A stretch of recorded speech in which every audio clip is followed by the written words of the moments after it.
సంసార జీవితం ఉందా లేదా? చాలా మంది ఏంటి అని అంటే మనం చూస్తున్నాము, సులువుగా చిక్కులు పెట్టే పాపము, భయంకరమైనటువంటి పరిస్థితుల్లో మనం ఉంటున్నాము. భార్య భర్త గొడవ పడి ఇద్దరు చనిపోవడం. మొన్న ఒక సంఘటన చదివాను. అత్త కోప్పట్టదని ఒక చిన్న పాపను తీసుకొని అడవిలోకి వెళ్ళిపోయింది.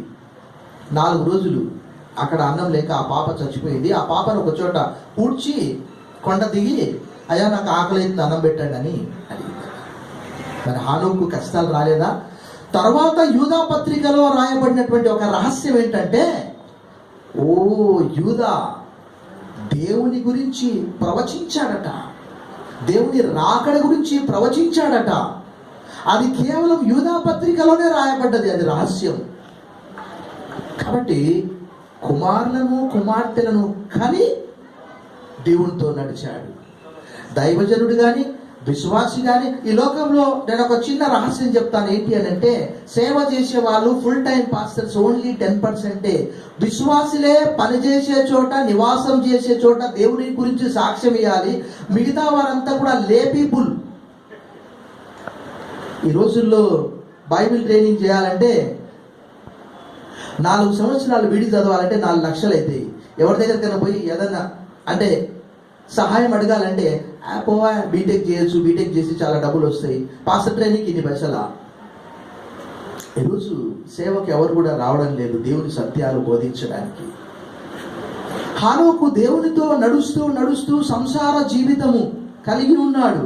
ఆయన సన్యాసి కాదు. చాలా మంది అనుకుంటారు ఏంటి అని అంటే, ఎక్కడో పోయి ప్రార్థన చేసి, సమాజంలో ప్రజల మధ్యలో యేసు ప్రభు వారి గురించి నేను ఈ మధ్యలో నూతన నిబంధన చదివినప్పుడు చాలా ఆశ్చర్యం అనిపించింది. ఏంటి అని అంటే, మత్తయి సువార్త 4:23-24లో యేసు వారి సమాజ మధ్యంలో బోధించు, దేవుని రాజ్యంలో కూర్చున్న సువార్త ప్రకటించు, ప్రజల్లోని ప్రతివ్యాధిని రోగమును స్వస్థపరచు, ఆయన గలిలయ ఎందంతటా సంచరించి.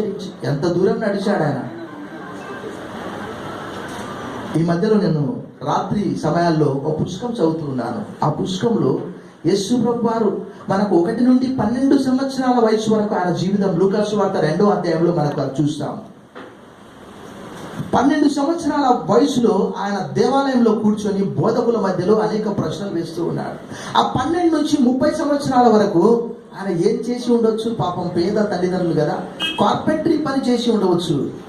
అయినప్పటికీ కూడా దేవుని వాక్యంలో రాయబడినటువంటి మాట ఏంటి అని అంటే, హెబ్రీ పత్రిక 4వ అధ్యాయంలో రాయబడినటువంటి ఒక అద్భుతమైనటువంటి ఆ విషయాన్ని మనము చదివినప్పుడు అక్కడ మనకు అర్థమయ్యేది ఏంటంటే, హెబ్రీ పత్రిక 4వ అధ్యాయంలో 15వ వచనం, మన ప్రధాన యాజకుడు మన బలహీనతల యందు మనతో సహానుభవం లేనివాడు కాడు గాని సమస్త విషయములలోనూ మన వలనే శోధింపబడినను ఆయన పాపము లేనివాడుగా. యేసు ప్రభుకు ఇట్లా మినిస్ట్రీలోకి రాగానే శోధన వచ్చింది. If you are son of God turn the stones as bread.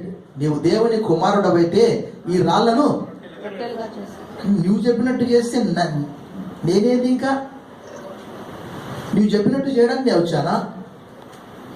అప్పుడు యేసు ప్రభు వారు ఉపయోగించినటువంటి ఒక ఆయుధం ఏంటంటే, మనుష్యుడు రొట్టె వలన మాత్రము కాదు కానీ దేవుని నోట నుండి వచ్చే ప్రతి మాట వలన.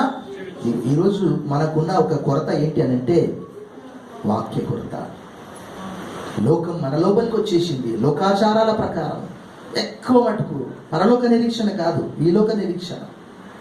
కానీ ఆ రోజు మనం చూస్తే భక్తులందరూ కూడా, భక్తుడు పౌలు యొక్క నిరీక్షణ, పౌలు యొక్క ఒక ఆశ ఏంటంటే, మన పౌరసత్వము పరలోకమందున్నది, అక్కడి నుండి క్రీస్తు అనే మన రక్షకుని కొరకు మనము కనిపెట్టుకొని ఉన్నాము. ఈ హానోకు దేవునితో నడుస్తూ కూడా అక్కడ రాయబడ్డ అద్భుతమైనటువంటి మాట, చుట్టూ అప్పటికి 5వ అధ్యాయంలో పాపం చేరిపోయింది. 6వ అధ్యాయంలో దేవుని బాధ పెట్టేటంత పాపం, దేవుడే నొచ్చుకునేటంత పాపం. అయినప్పటికీ కూడా ఆయన ఆ మలినాన్ని అంటించుకోకుండా, ఆ రాయబడినటువంటి మాట, దేవునితో కూడా సదాకాలం ఆయన ఉండడానికి దేవుడు ఆయన్ని తీసుకొని పోయాడంటే బైబిల్లో ఎంత అద్భుతమైనటువంటి వాక్య భాగం ఇది. 5:24లో హానోకు దేవునితో నడిచిన తర్వాత దేవుడు అతన్ని తీసుకొని పోయాను కనుక అతడు. ఎంత గొప్ప మాట అంటే, ఈరోజు పరలోకం లేదనే వారికి యోహాను సువార్త 3:13, పరలోకము నుండి దిగి వచ్చిన వాడు తప్ప పరలోకమునకు ఎక్కిపోయిన వాడు ఎవడు లేడు. ఆయనే అక్కడి నుంచి వచ్చాడు, మరలా ఆయన అక్కడికి వెళ్ళిపోయాడు. తర్వాత మనం కూడా వెళ్తాం నెమ్మదిగా. చెప్పాడు, there are many mansion houses in my father's house, if not I will tell you. నా తండ్రి ఇంట అనేక నివాసములు. మేము కూడా చాలా సందర్భాల్లో 18-19 సంవత్సరాల క్రితం మా గృహము, మాకున్న సమస్తం విడిచిపెట్టినప్పుడు మేము అనుకున్నాం మాకు గృహం ఏది అని. కానీ మా గృహం పరలోకంలో ఉన్నది. ప్రేమైనటువంటి దేవుని బిడ్డలారా, ఈరోజు క్రైస్తవులైనటువంటి వారు అనేకమైనటువంటి శోధనల్లో, చిక్కుల్లో, ఈ లోక సంబంధమైనటువంటి పాపములో ఇరుక్కుని ఉన్నారు. కానీ భక్తుడు పౌలు అంటున్నాడు, మనకు ఒకే ఒక గొప్ప నిరీక్షణ, అదేంటంటే ఆ పరలోకం. ఇక్కడ హానోకు గురించి 5వ అధ్యాయంలో రాయబడినటువంటి మాట మరలా యూదా పత్రికలో ఒక యూదా మాత్రమే ప్రవచిస్తాడు. ఎంత అద్భుతం కదా. ఆయన కూడా చూసాము. ఒక మాట మనం చదువుదాం.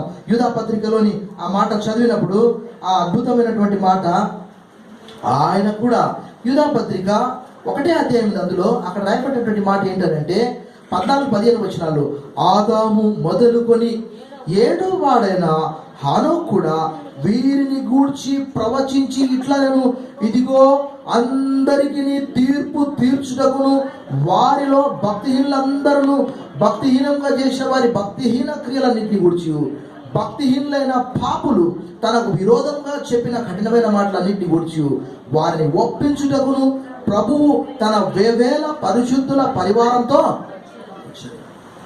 చూసారా ఆల్రెడీ వచ్చినట్లు భక్తుడు ప్రవచిస్తూ ఉన్నాడు. కొన్ని బైబిల్లో చూస్తే మనకు ఆశ్చర్యం అనిపిస్తుంది. ఏలయనగా మనకు శిశువు పుట్టెను, కుమారుడు అనుగ్రహింపబడను, పుట్టినట్లే రాయబడ్డది. కానీ అది జరిగిన 750 సంవత్సరాలకు కానీ ఆ ప్రవచన నెరవేర్పు అప్పుడే పుట్టినట్టు రాయబడ్డది.